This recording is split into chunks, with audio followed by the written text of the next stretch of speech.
بوستر مقتبس، فيلم مقتبس، انتوا مش ناويين تجتهدوا خالص؟ مفيش سر تاني. طب هنعيش ازاي؟ هننصب.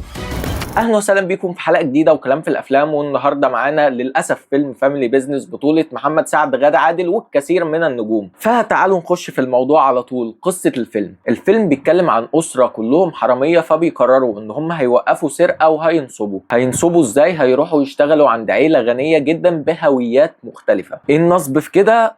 دي الطريقه اللي بنعمل بيها باراسايت، فمش مهم. ومن خلال هذه الفكرة الغير تقليدية والمبتكرة واللي عمرنا ما شفناها قبل كده بنعمل فيلم باراسايت بالمصري للأسف. يعني مبدئيا هحاول ابدا بالايجابيات اللي ممكن تكون ناس شايفاها، بس انا مش مقتنع باي حاجه من اللي هقولها دلوقتي. اي حد ما شافش فيلم باراسايت هيشوف ان القصه مبتكره لحد كبير جدا، النقله ما بين الكوميديا والدراما سلسه للغايه وعبقريه وغير متوقعه. ومحمد سعد اكيد بيخرج من عباءه الكوميديا وبيعمل كوميديا دراميه خفيفه ومختلفه. نسيت حاجه في الجمله العبقريه اللي بيخرجوا منها من اي حاجه. ده فيلم لايت عائلي خفيف يعني، ولا انتوا عايزين البلطجه؟ خلصنا هري، نخش في السلبيات بقى عشان الفيلم ده مزعج وليلته كبيرة. مبدئيا انا بكل تأكيد هتحامل على الفيلم ده وهنكل بيه، لان الفيلم ده بيستغبانا بشكل صريح. انا مشكلتي كلها انك تستغفلني، انك تحسسني ان انا غبي وانك انت عبقري زمانك. بس قبل المرحلة دي تعالى احط نفسي مكانك للحظات. انت عايز تعمل فيلم كوميدي درامي،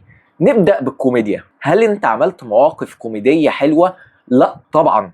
هل انت كتبت افيهات حلوه ومبتكره وجديده؟ مش هتفتكر افيه في الفيلم. هل انت عرفت تمزج ما بين الكوميديا والدراما بشكل يحسسك ان الفلو واحد والدنيا ثابته؟ لا طبعا. النقلات ما بين الكوميديا والدراما مصطنعه وبتبوظ الاتنين. وانت بتتكلم بتأثر في نص الفيلم الاول بتقول افيهات ساذجه، بتقول افيهات تعصب، مش بتقول افيهات حتى من غلبك او بتقول افيهات تبين انك زعلان، انت بتقول افيهات مستفزه. هنيجي بقى لجانب الدراما، اكتر جانب مشوه في الدنيا. انت مش عارف تكتب حوار، انت مش عارف تكتب كلام عميق، انت مش عارف تكتب كلام واقعي حتى. هات اي فيلم قديم لمحمد سعد كوميدي خالص وهات المشهد الدرامي اللي بيقول فيه المونولوج العالي، هتلاقي ان في الفيلم ده اوحش مونولوجات قالها محمد سعد في حياته. لو خدت بوست من على الفيس هيبقى فيه كلام عميق اكتر من كده.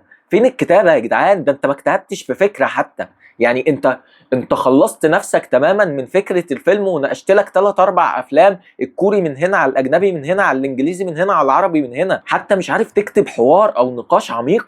في حاجات دايما بقولها على الافلام الحلوه، فعلا الممثلين عملوا ده بحب، عملوا ده بشغف، مصدقين اللي هم بيعملوه. الفيلم ده ابعد ما يكون عن كل ده. مفيش حد مصدق اللي هو بيعمله، مفيش حد حابب اللي هو بيعمله، مفيش حد فكر في الكلام اللي بيقوله اللحظه. مشكله ورق، بكل تاكيد مشكله ورق، ولكن النجوم دي المفروض تقرا الورق وتوافق عليه او ترفض. فما ينفعش اخليك من المسؤوليه حتى لو انت ممثل تقيل جدا. بالعقل كده، المشاهد الماستر سينز، المشاهد اللي فيها تمثيل بجد، المشاهد اللي فيها نهايه التسلسل الدرامي، الممثلين مش شايرينها على الفيس من دلوقتي. يعني انت مقتنع 100% ان مفيش تصاعد درامي، مفيش حاجه تتحرق. دي اخر طريقه في ايدك تحاول بيها تدخل الناس السينما، تحاول بيها تقنع الناس ان الفيلم حلو. وللاسف مش كل مره هتنجح في الموضوع ده، مش كل ما هتتزنق هتقعد لي محمد سعد على الارض يعيط، لان محدش لسه محتاج يعرف ان محمد سعد ممثل تقيل. محمد سعد ممثل تقيل جدا، بس الورق بتاعك ضعيف جدا بجد جد. يعني ايه في تاني يوم عرض الفيلم تشير مشهد النهايه المفروض فيه الحوار الاعمق في الفيلم بتاعك، اللي هو حوار سطحي بالمناسبه؟ يعني ازاي؟ دي المفروض انت مصدق في اللي انت بتعمله، انت مصدق ان ده حوار عميق فعلا، لازم الناس تستنى التصاعد الدرامي عشان تشوف المشهد ده وتعيط وما تقدرش تمسك نفسها وكل الكلام ده.